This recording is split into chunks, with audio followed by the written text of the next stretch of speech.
The grand chamber of the Galactic Council glowed with soft blue light. 200 alien species sat in curved rows that rose high toward the distant ceiling. In the lowest tier, the human section held only 3 chairs. This small number was just one of many ways the council showed humans their place.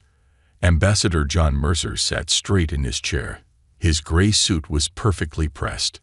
After 15 years as Earth's voice to the stars, he knew what was coming. Beside him, Captain Lisa Dawson wore her dress uniform, medals shining on her chest. Her face showed nothing, but her hand rested near her tablet, ready to send a message home. "We will now vote on Earth's request for terraforming technology," announced High Chancellor Skatar. The tall, thin alien's 6 eyes blinked in sequence. "Earth claims this technology is needed to repair damage to their world." John leaned forward. "If I may speak one last time before the vote." "You have already spoken twice, Ambassador Mercer," said Skatar. "The Council has heard enough human words." Lisa's jaw tightened. John placed a calming hand on her arm. "The vote begins now," said Skatar. The chamber's walls lit up with colored dots.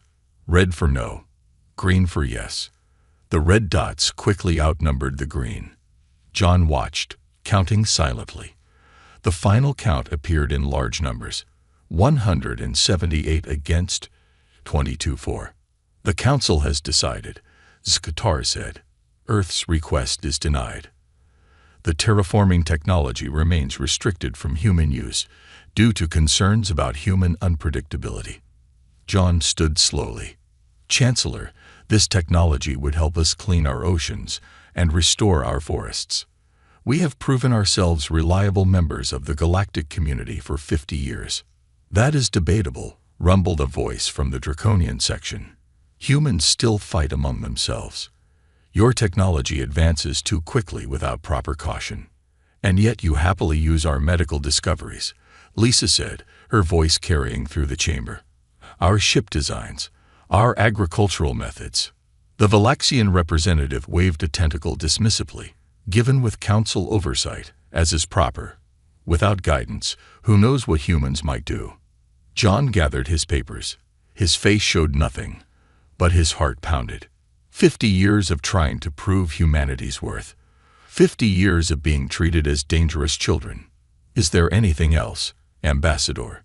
asked Skatar. John looked up at the tiers of aliens. Some looked smug. Some looked bored. A few looked apologetic. None looked like they saw humans as equals. "No, Chancellor. I believe Earth has heard enough." As they walked out of the chamber, Lisa waited until the door closed behind them. "That's it? We just accept this?" "Of course not," John said quietly. He nodded to their aide, Ryan Parker, who stood waiting. "Were you recording?" "Every word, sir," Ryan said, his young face serious. "The transmission to Earth is complete." John looked out the wide window at the gleaming towers of the Council homeworld. Ships moved between the buildings like fish in a coral reef. Billions of beings from hundreds of worlds, all connected through the Council system. "The President is calling an emergency session," Ryan said, checking his tablet. "They're asking how soon you can return to Earth." "Tell them we're leaving immediately," John said. "Captain Dawson, please prepare the ship." Lisa nodded sharply. "With pleasure, Ambassador." As they walked toward the landing bay, John thought about Earth's patience over the decades, the technology they had shared, the aid they had given to struggling worlds, the soldiers who had died protecting Council interests, all while being denied a full seat at the table. "Do you think they'll ever see us as equals?" Ryan asked. John stopped walking. He looked back at the Council tower, rising high into the alien sky. "I don't think we should care anymore," he said. "It's time for humanity to walk its own path." Lisa smiled for the first time that day. "About damn time, sir." John nodded. About damn time indeed. The United Earth Parliament building stood tall in the heart of New Geneva. Sunlight streamed through the glass dome, falling on the 500 representatives gathered for the emergency session. The mood was tense, Screens around the chamber showed the recording from the Galactic Council meeting. Ambassador John Mercer's calm face as he was denied the right to speak. The sea of red votes denying Earth needed help. President Diane Reeves stood at the center podium. Her dark hair was pulled back, and her eyes were tired but determined. "We have all seen the footage," she said. "This is not the first time the Council has treated us this way. But I suggest it should be the last." Murmurs filled the room. Some nodded. Some looked worried. "I call Dr. Olivia Bennett to present her findings," the president said. Dr. Bennett walked to the podium. Her lab coat was clean, but her hand shook slightly as she adjusted her glasses. "For the past 10 years, I have studied Council technology shared with Earth," she said. "My team has discovered that what they give us is always decades behind what they actually use." She tapped her tablet, and images appeared on the screens. "These are medical devices the Arcarians claimed were cutting edge. We found evidence they have been using much more advanced versions for at least 30 years. More murmurs, louder now. "And this is not the only case," Dr. Bennett continued. "The Council species have been deliberately keeping us technologically behind, while benefiting from our own innovations." Admiral Frank Collins was next to speak. He stood straight in his blue uniform, his voice firm. "If Earth withdraws from the Council, we must be prepared for possible military action," he said. "However, our analysis suggests this is unlikely. The Council relies too heavily on Earth for too many essential services and goods." He showed maps of trade routes and human-operated facilities across Council space. "We provide 30% of all medical research, 40% of agricultural technology, and 60% of the soldiers for border security operations. The Council needs us more than they admit." President Reeves returned to the podium. "The question before us is clear. Do we continue to accept second-class status, or do we walk away?" Representative Kim from the Asian Union stood. "Walking away sounds good, but what about our people in Council space? Our businesses? Our investments? We have prepared a plan," said Secretary Jack Miller, stepping forward with a thick folder. "Operation Silent Departure. A complete orderly withdrawal of all human assets, personnel, and technology from Council space over a 90-day period." Representative Garcia from the South American Coalition frowned. "And if they try to stop us?" Admiral Collins answered. "They would need to stop thousands of ships across hundreds of worlds simultaneously. Their forces are too spread out and too dependent on our own personnel." The debate continued for hours. Representatives raised concerns, asked questions, suggested amendments. As the sun began to set, turning the glass dome golden, President Reeves called for the vote. "All in favor of Earth's complete withdrawal from the Galactic Council and all associated treaties." Hands rose across the chamber. The counting system flashed the results. 487 for, 13 against. "The motion passes," President Reeves said. "Operation Silent Departure begins immediately." Outside the Parliament building, Ambassador Mercer waited with Captain Dawson. When they heard the result, Lisa let out a long breath. "So we're really doing this," she said. John nodded. "Humanity has finally had enough." "Will they try to stop us?" John looked up at the stars appearing in the evening sky. "They'll try to dismiss it at first. Call it a temper tantrum. By the time they realize we're serious, it will be too late." Lisa's communicator beeped. She checked it and smiled. "First recall orders are going out. All diplomatic staff to return to Earth within 7 days." "It begins," John said softly. "Let's see how long it takes them to miss us." Captain Maria Alvarez stood on the bridge of her merchant ship, the Horizon. Through the main viewport, she watched as her crew loaded the last containers from the trading post on Centauri Prime. Alien dock workers watched with confused expressions. "Captain, the Port Authority is calling again," said her first officer, Paul Wright. "They want to know why we're leaving in the middle of our contract." Maria sighed. "Tell them the same thing we told them yesterday. Earth has recalled all vessels. No exceptions." Similar scenes played out across thousands of worlds. Human ships breaking contracts, leaking ports, jumping into hyperspace. Human workers packing up, closing businesses, walking away from jobs they had held for years. On the mining colony of Proxima Centauri IV, Supervisor Alan Garcia oversaw the shutdown of massive excavation machines. The machines hummed as they powered down for the first time in 15 years. "You cannot do this," insisted the Taurian mine owner, his furry face quivering with anger. "These mines provide 40% of the Council's rare earth elements." "The contract says." "The contract has a force majeure clause," Alan said calmly, showing his tablet. "Earth's withdrawal qualifies. We're leaving, and we're taking our equipment."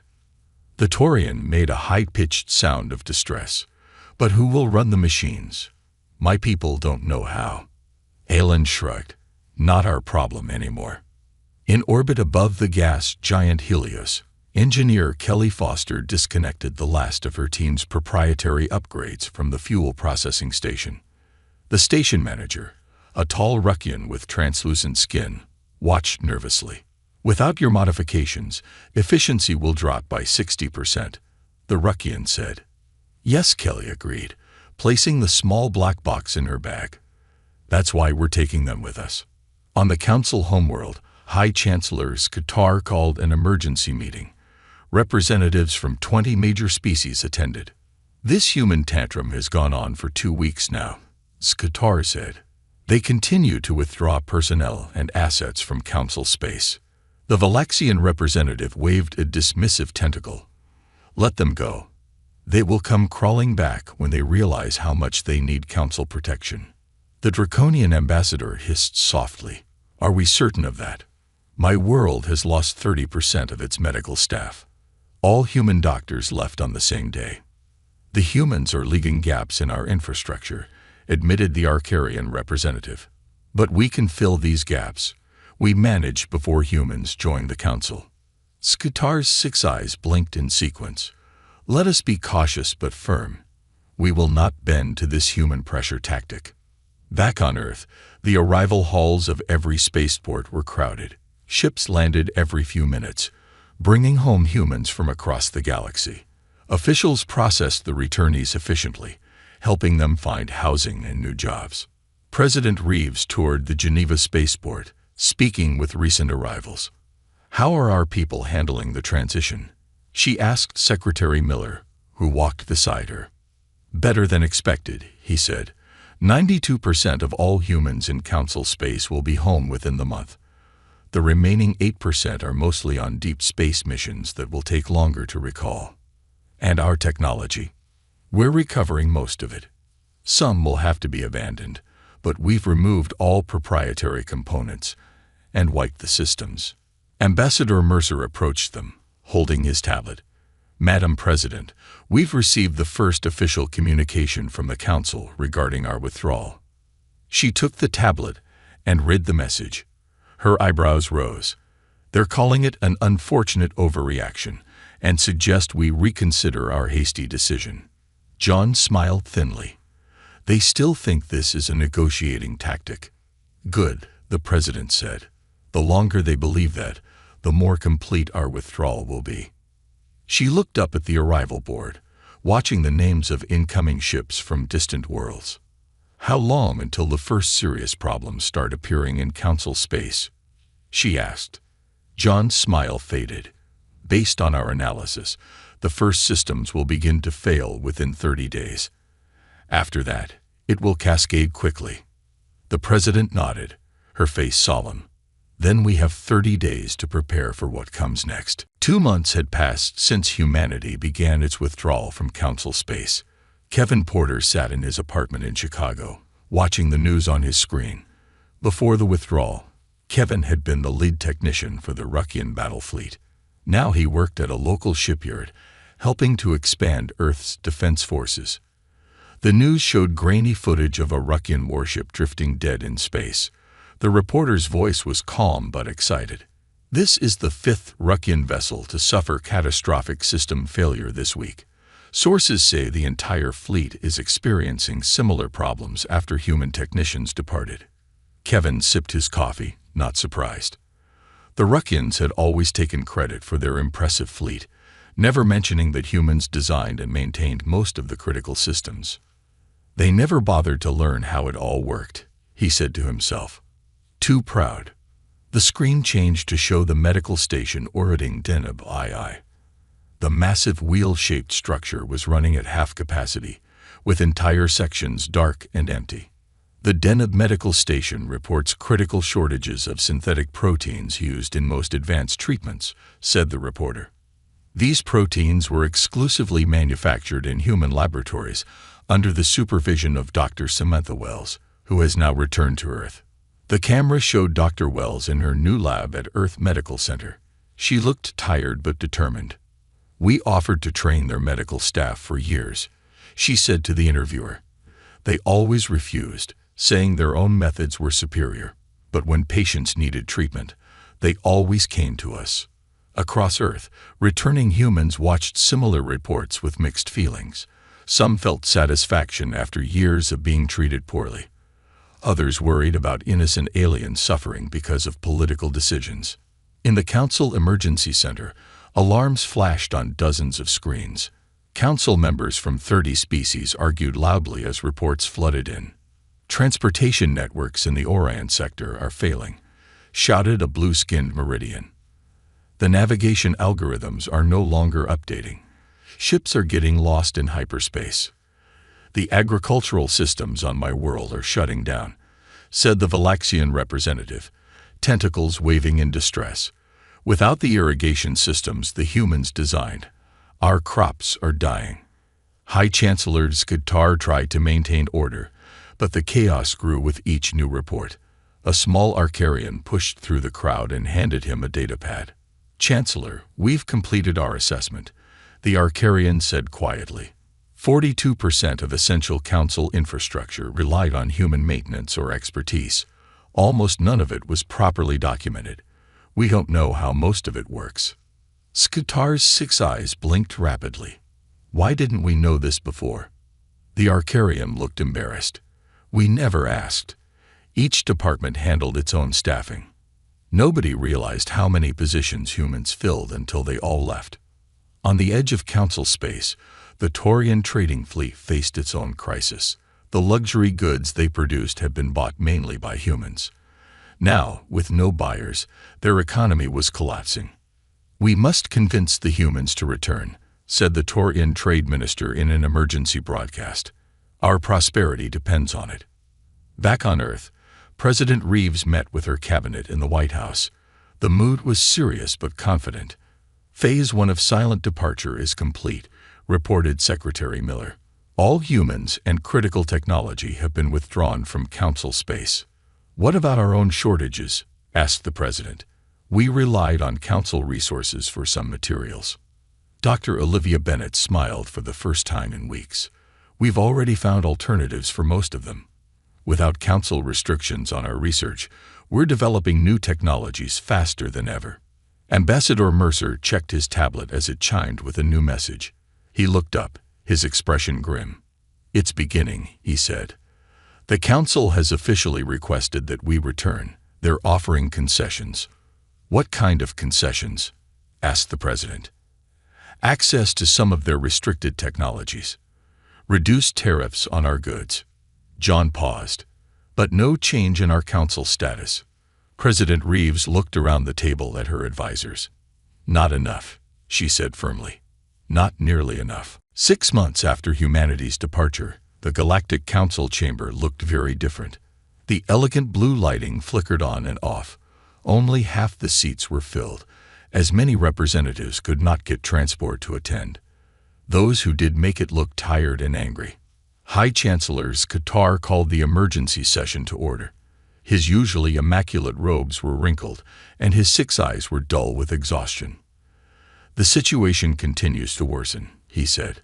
"We must find solutions immediately." The Valaxian representative rose, his tentacles drooping. "My world faces famine for the first time in 5 centuries. The irrigation systems designed by human engineer Diane Foster have completely failed. We cannot repair them, and our crops are dying. The medical crisis on Deneb II has spread to 12 other systems, added the Arcarian medical chief. Without human-produced synthetic proteins, we cannot treat the most common diseases. My fleet is crippled, shouted the Ruckian admiral, pounding a fist on his desk. 70% of our vessels are dead in space or limping on minimal power. From the back of the chamber, the Taurian trade minister spoke up. The economic impact is devastating as well. Human consumers bought 40% of all luxury goods in council space. Our markets are collapsing. Arguments broke out across the chamber. Some species blamed others for driving humans away. Some demanded immediate military action to force humans to return. Some suggested offering greater concessions. Silence. Skatar finally shouted. Pointing fingers will not solve our problems. We need practical solutions. The draconian representative hissed softly. We have tried to recreate human technology. We have failed. Their methods seem simple, but they contain complexities we do not understand. We offered concessions, said Zikitar. They refused. We offered trinkets, corrected the Meridian ambassador, her blue skin flushed dark with emotion. Not true equality. Not respect. Meanwhile, on Earth, life had changed dramatically. Without council restrictions, human innovation had exploded. New technologies appeared daily. Solutions to old problems emerged as scientists collaborated freely. In her research center in Arizona, Dr. Olivia Bennett reviewed data from her latest experiment. She had developed a new method of environmental restoration that worked 10 times faster than anything available before the withdrawal.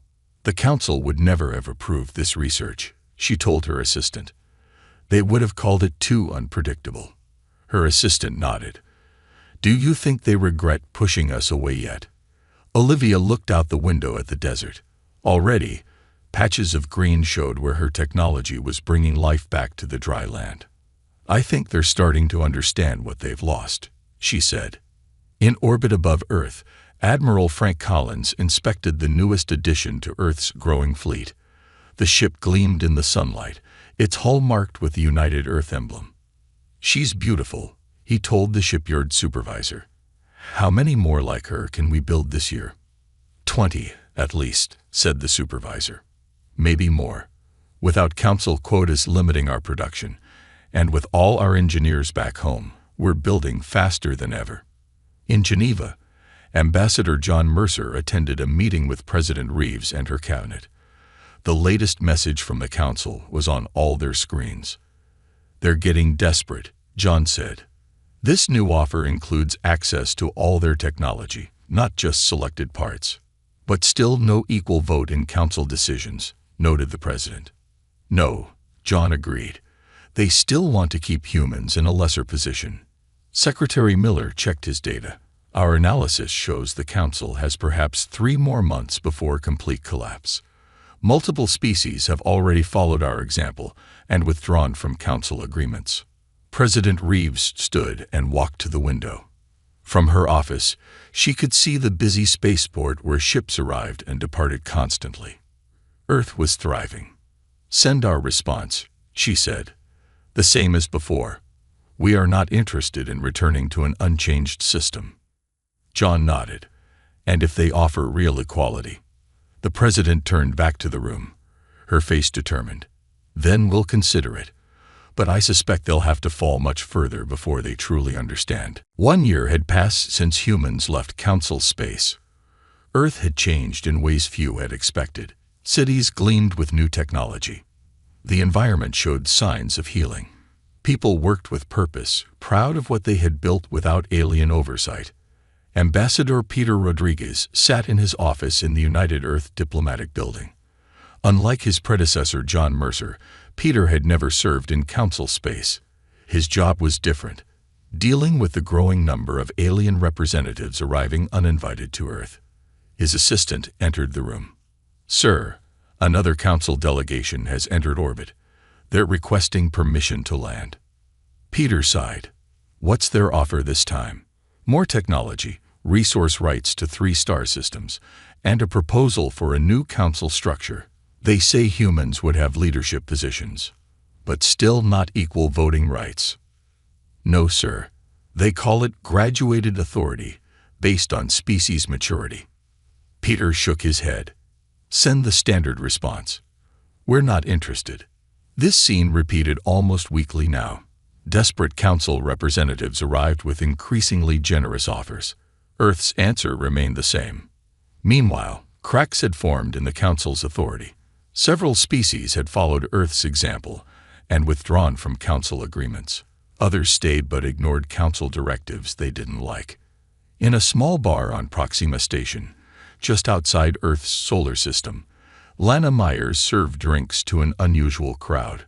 Though Earth had withdrawn from official council relations, independent alien traders had quickly established unofficial connections. They paid premium prices for human goods and technology. A Taurian trader drank deeply from his cup. The council is furious about this black market, he told Lana. They cannot stop it. Too many species need what humans make. Their loss is your gain, Lana said, filling his cup again. Indeed. The Taurian leaned closer. Did you know 3 more species left the council last week? The Meridians, the Caspians, and the Volari. All gone. On Earth, in his laboratory at the North American Research Institute, scientist Gray Harrison worked on his newest invention. Without council restrictions on artificial intelligence research, he had made breakthroughs that would have taken decades under the old rules. System check complete, announced the computer. All parameters optimal. Greg smiled. Begin final test sequence. The machine hummed to life. Energy flowed through circuits that would have been illegal under council law. The council had always feared human AI research, claiming humans were too reckless. Test successful, said the computer. Neural network capacity exceeds projections by 40%. Greg's assistant whooped with joy. That's it. We've done it. Send the results to the medical team, Greg said. With this processing power, they can complete their disease mapping project months ahead of schedule. In Geneva, President Reeves met with her cabinet. The screen showed images of council space, failing stations, stranded ships, worlds in crisis. The situation continues to deteriorate, reported Secretary Miller. Our intelligence suggests total council collapse within 6 months. And the independent traders, asked the president. Growing daily, many species have realized they can deal directly with Earth outside council oversight. We now have unofficial trade with 27 former council worlds. Ambassador Rodriguez cleared his throat. Madam President, there's a new development. A High Chancellor himself is requesting to visit Earth. Silence fell across the room. Skatar wants to come here. John Mercer, now a special advisor, looked shocked. In the entire history of the council, the High Chancellor has never left the council homeworld. He must be truly desperate, said Admiral Collins. President Reeves considered this news carefully. What's his proposal? He doesn't say, Peter answered. He requests a face-to-face meeting with you, broadcast to all human settlements. The president looked around the table at her advisors. Opinions? Let him come, John said immediately. Let him see what we've built without them. Let all humans see how far the mighty council has fallen. The president nodded slowly. Send the approval. But make it clear, we'll listen, but we make no promises. Do you think they're finally ready to offer real equality? Asked Secretary Miller. John Mercer smiled thinly. After a year of failure, they don't have much choice left. 2 years after humanity's withdrawal, Earth had become unrecognizable. Cities shone with new technologies. The environment showed visible healing. Without council restrictions, human innovation had leaped forward by decades. The day of High Chancellor Skatar's arrival brought crowds to the streets of Geneva. Not to welcome him, but to witness this historic moment. Screens displayed the event in every city on Earth and its colonies. The council ship landed at the Geneva spaceport, escorted by Earth defense vessels. It looked worn and patched compared to the gleaming human ships. When the doors opened, High Chancellor Skatar emerged with 5 other alien representatives. President Nicole Carter waited on the platform. Unlike her predecessor, she had been elected on a platform of strength and independence. Her face showed no emotion as the Chancellor approached. "President Carter," Skatar said, his 6 eyes blinking rapidly, "I thank you for allowing this meeting." "Welcome to Earth, Chancellor," she replied coolly. "We are ready to hear what you have to say." The meeting took place in the Grand Hall of the United Earth Parliament. Every seat was filled. Billions watched the broadcast from homes and public spaces across human territory. 2 years ago, began Skatar, standing at the center of the hall, humans left the Galactic Council. "We believed this was temporary. We were wrong." Murmurs filled the hall. "The Council is failing," continued Skatar, his voice strained. 32 species have now withdrawn completely. 20 more ignore our directives. Essential systems are collapsing faster than we can repair them. The Chancellor gripped the podium with his thin fingers. "I am here to admit what we should have acknowledged long ago. The Galactic Council needs humans." President Carter leaned forward. "Why?" "Be specific, Chancellor." Skatar seemed to shrink under her gaze. "We need your technology, your medical research, your agricultural methods." He paused. "But most of all, we need your way of thinking." This caused a stir in the hall. The Chancellor continued, his voice stronger now. "Humans solve problems differently. You find connections other species miss. You adapt quickly. You take risks we would avoid. Without these qualities, our civilization is failing." The alien representatives behind Skatar nodded in agreement. "We need your engineers who can fix systems they've never seen before. Your doctors who develop treatments in days instead of years. Your diplomats who can bridge differences between species that have hated each other for centuries." President Carter's expression remained neutral. "And what do you offer in return?" "A complete restructuring of the Council," Skatar said. "Humans would hold the highest position, with veto power over all decisions." The hall erupted with voices. President Carter raised her hand for silence. "You still don't understand," she said. "We don't want to rule over others the way you ruled over us. We want true equality, for all species." Skatar's eyes blinked in confusion. "But you have proven your superiority. Why would you not claim leadership?" From his seat near the President, Ambassador John Mercer shook his head sadly. Even now, the Council could not grasp the fundamental difference in human thinking. President Carter stood. "We will consider your proposal, Chancellor, but not the one you just made. We have our own ideas for a new interstellar organization."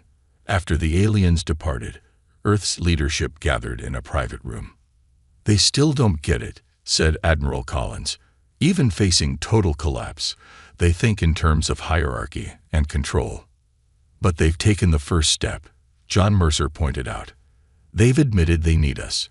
That's more than they've ever done before." President Carter looked out the window at the stars appearing in the evening sky.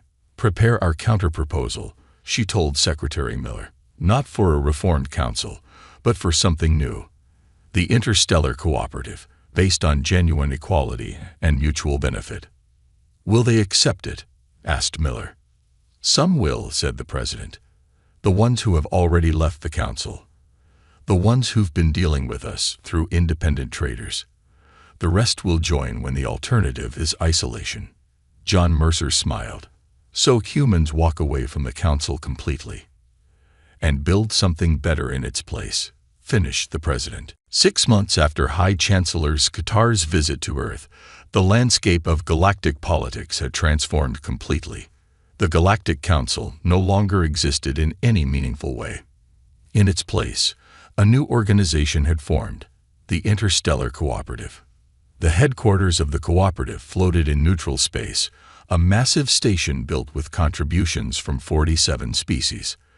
Unlike the old council tower with its hierarchical tiers, the cooperative building was circular, with all chambers and offices of equal size and importance. William Mason, Earth's lead diplomat, walked through the main assembly hall. Representatives from dozens of worlds prepared for the day's session. Some were former council members. Others came from worlds that had never been allowed council membership. Quite different from the old days, said a voice beside him. John Mercer had come out of retirement to help establish the cooperative. Very different, William agreed. No high seats, no low seats.